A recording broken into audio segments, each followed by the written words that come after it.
मैं शिवानी, रूबरू बिहार में आपका स्वागत है। आज है 17 दिसंबर। चलिए फटाफट बढ़ते हैं बिहार की अब तक की 20 बड़ी खबरों के साथ। उससे पहले एक नजर अब तक की टॉप 5 खबरों पर।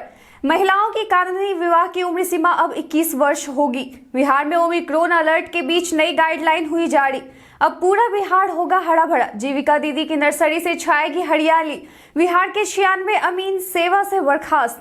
पटना हाईकोर्ट ने राज्य के सभी सरकारी अस्पतालों के हालात का मांगा ब्यौरा। अब चलिए बढ़ते हैं खबरों की ओर विस्तार से। केंद्र सरकार एक बड़ा फैसला लेने वाली है। प्रधानमंत्री नरेंद्र मोदी द्वारा 2020 के अपने स्वतंत्रता दिवस के संबोधन के दौरान योजना की घोषणा करने के 1 साल से अधिक के समय के बाद केंद्रीय कैबिनेट ने महिलाओं के लिए विवाह की कानूनी आयु पुरुषों के समान करके 18 से 21 वर्ष तक बढ़ाने का प्रस्ताव पारित किया है। आपको बता दें कि कैबिनेट की मंजूरी के बाद सरकार बाल विवाह निषेध अधिनियम 2006 में संशोधन पेश करेगी और महिलाओं की शादी की उम्र सीमा न्यूनतम 21 वर्ष की जाएगी।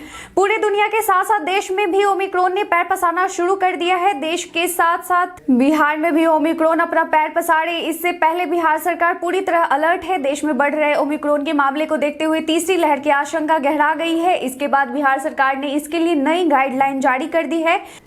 इसके अनुसार सभी शिक्षण संस्थानों में ऑनलाइन पढ़ाई जारी रहेगी। सभी धार्मिक और सार्वजनिक आयोजन कोविड प्रोटोकॉल के तहत ही होंगे। साथ ही विदेशों से आने वाले यात्रियों को क्वारंटाइन रखा जाएगा। सभी सामाजिक, धार्मिक, शैक्षणिक, राजनीतिक, मनोरंजन और खेलकूद आदि के आयोजन कोविड-19 प्रोटोकॉल के तहत ही होंगे। सिनेमा हॉल और जिम 50% क्षमता के साथ ही खोले जाएंगे।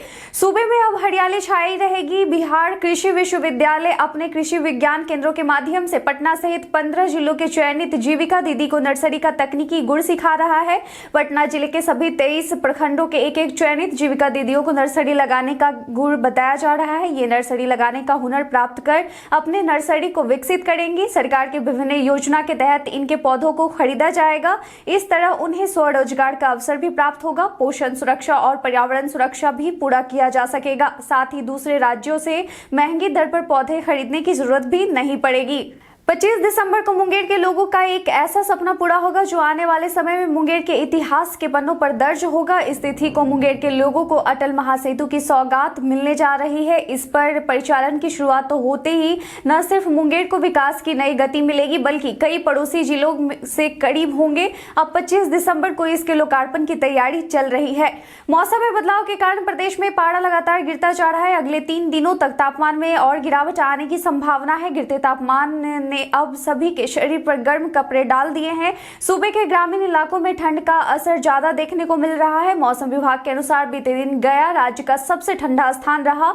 वहीं राजधानी पटना भी गिरते तापमान के मामले में पीछे नहीं है। यहाँ भी न्यूनतम तापमान 8 डिग्री सेल्सियस और अधिकतम तापमान 22 डिग्री सेल्सियस दर्ज किया गया। उम्मीद जताई जा रही है कि तापमान में और भी गिरावट दर्ज की जा सकती है। सीटीईटी परीक्षा बीते दिन से शुरू हो चुकी है। केंद्रीय शिक्षक पात्रता परीक्षा में शामिल होने वाले उम्मीदवारों के लिए हॉल टिकट जारी कर दिया गया है। परीक्षा आयोजित करने वाले बोर्ड यानी कि central board of secondary education परीक्षा के लिए hall ticket official website ctet.nic.in पर रिलीज किया गया है। इस परीक्षा में देश भर के 15 लाख से ज्यादा अभ्यर्थी शामिल होंगे। बिहार से 4,90,044 अभ्यर्थी हैं।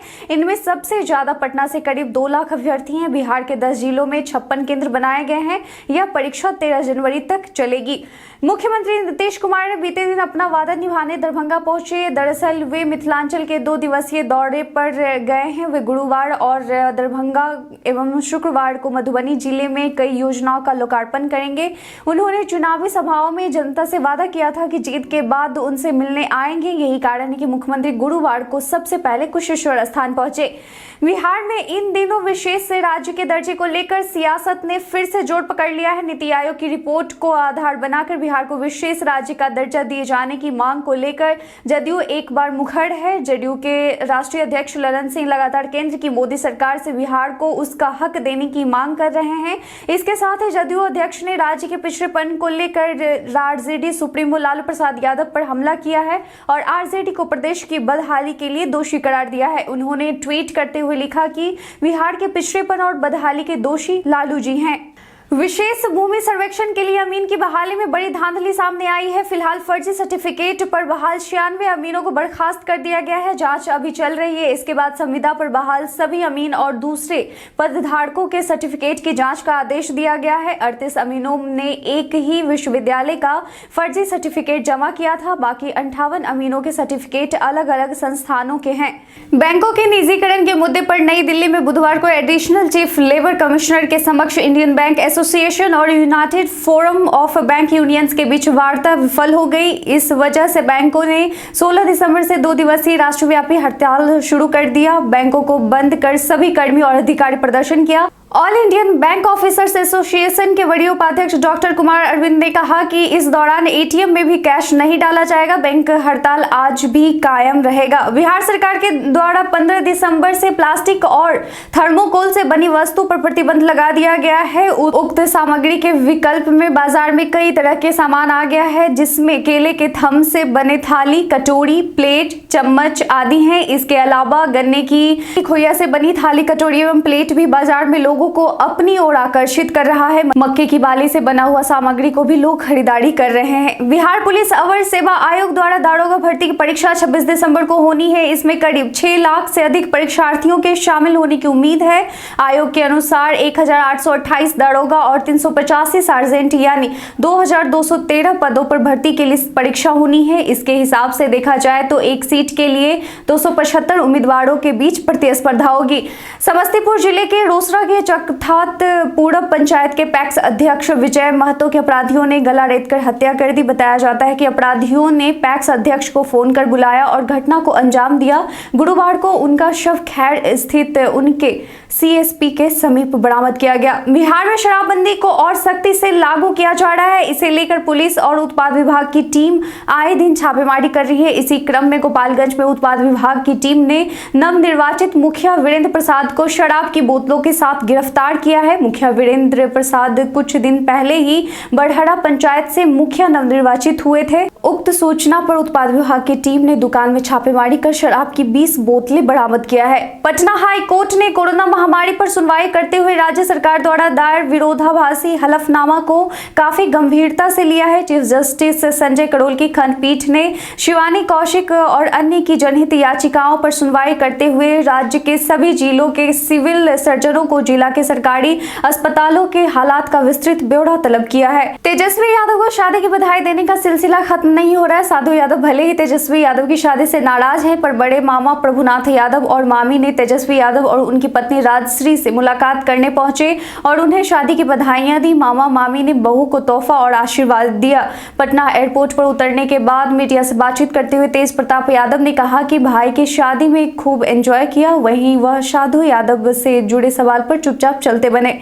अपने भतीजे चिराग पासवान को गच्चा देखकर केंद्र में मंत्री बनने वाले चाचा पशुपति कुमार पारस अब नीतीश के प्रति वफादारी दिखा रहे हैं। लोक जनशक्ति पार्टी में जब टूट की खबर सामने आई थी, उस वक्त इसे नीतीश कुमार का हिडन ऑपरेशन बताया गया था। चिराग पासवान ने आरोप लगाते हुए नीतीश कुमार ने उनकी पार्टी और परिवार को तोड़ने का काम किया है, लेकिन तब चिराग पासवान के साथ बीजेपी खड़ी नजर नहीं आई थी। खुद नरेंद्र मोदी ने पशुपति पारस को केंद्रीय मंत्रिमंडल में जगह दे दी, लेकिन अब विशेष दर्जे के सवाल पर पशुपति कुमार पारस बीजेपी के बजाय नीतीश के साथ खड़े हुए हैं। केंद्रीय मंत्री और राष्ट्रीय लोक जनशक्ति पार्टी के अध्यक्ष पशुपति कुमार पारस ने विशेष दर्जे के मसले पर नीतीश कुमार की मांग का समर्थन किया है। पटना सहित देश भर के युवाओं के लिए 322 पद पर भर्तियां निकली हैं। ये भर्तियां भारतीय तटरक्षक बल आईसीजी के द्वारा निकाली गई हैं। इच्छुक उम्मीदवार अपने योग्यता के अनुसार अधिकारी वेबसाइट joinIndianCoastGuard.cdac.in पर जाकर आवेदन कर सकते हैं। ऑनलाइन आवेदन की तिथि 4 जनवरी से शुरू हो रही है, जिसका अंतिम तिथि 15 जनवरी है। आवेदन शुल्क 250 रुपया है। बिहार में अनुसूचित जाति और अनुसूचित जनजाति के विद्यार्थी अगर इंजीनियरिंग और मेडिकल की प्रवेश परीक्षा में सफल होते हैं तो उन्हें सरकार तोहफे में लैपटॉप देगी। अनुसूचित जाति और अनुसूचित जनजाति कल्याण विभाग ने यह प्रस्ताव तैयार किया है। इसके तहत 12वीं के बाद की महत्वपूर्ण प्रवेश प्रतियोगिता परीक्षाओं में सफल सफल होने वाले विद्यार्थियों को इसका लाभ मिलेगा। राजकीय मंत्रिपरिषद की सहमति के बाद इसे लागू कर दिया जाएगा। पात्रों के चयन की प्रक्रिया भी आगामी 23 दिसंबर को होने वाले उच्च स्तरीय बैठक में तय होगी। सरकार के उच्च स्तर से इसकी सैद्धांतिक सहमति मिल चुकी है। केंद्रीय मंत्रिमंडल ने वोटर आईडी कार्ड को आधार से लिंक करने के प्रस्ताव को मंजूरी देती है। दावा है कि इसके जरिए डुप्लीकेसी रुकेगी और फर्जी वोटिंग पर भी लगाम लगेगी। आधार को लिंक करने की प्रक्रिया चुनाव आयोग ने साल 2015 में शुरू की थी, लेकिन बाद में सुप्रीम कोर्ट के फैसले को देखते हुए इस पर रोक लगा दी थी। अब कैबिनेट ने नए सिरे से इस प्रस्ताव को मंजूरी दी है, जिसके आधार पर कानून में संशोधन भी किया जाएगा। हमारे द्वारा पूछे गए सवाल का आप लोगों में से बहुत लोगों ने अपना जवाब हमें कमेंट सेक्शन में लिख कर दिया था। जिन्होंने पूछे गए सवाल का जवाब दिया है उनके नाम है शिवम कुमार, रमन कुमार ठाकुर, सीमा कुमारी, घनश्याम कुमार, भान प्रकाश मौर्य, विक्रम बिहारी। इसके साथ ही बढ़ते हैं आज के सवाल की ओर। आज का सवाल है कि महिलाओं के लिए विवाह की कानूनी आयु पुरुषों के समान करके 18 से 21 वर्ष तक बढ़ाने का प्रस्ताव पारित किया गया है। केंद्र का यह फैसला सही है या नहीं, इस पर आपकी क्या राय है? अपना जवाब हमें कमेंट सेक्शन में लिखकर जरूर बताएं। आज के लिए बस इतना ही। बिहार की तमाम खबरों के साथ जुड़े रहने के लिए देखते रहे रूबरू बिहार। धन्यवाद।